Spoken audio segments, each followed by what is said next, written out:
Before you even start the first 4 stages of the interview process, we need to talk about preparation. Now, I remember my first time I ever met a financial director when I was a recruiter. And I was a normal busy recruiter, and I'd left the candidate in a room for 10 minutes, and then I'd printed his CV off, and I got into the room and I sat down and I hadn't even remembered his name, and I looked down at the paper and I went, "So, John, nice to meet you today." And that is where I got probably the most important lesson in recruitment I ever had. And he looked at me in the eye, and bear in mind he was a financial director, so he was a client as well as a candidate.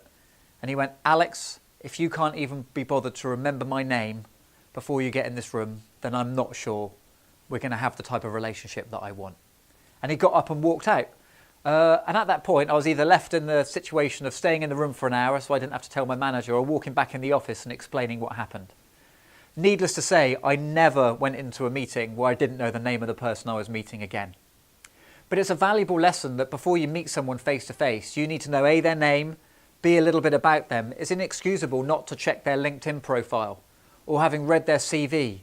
One of the best things you can do in preparation is highlighting the bits of the CV that maybe you don't understand from a technical perspective, or points that you want to emphasize to try and understand more about the client.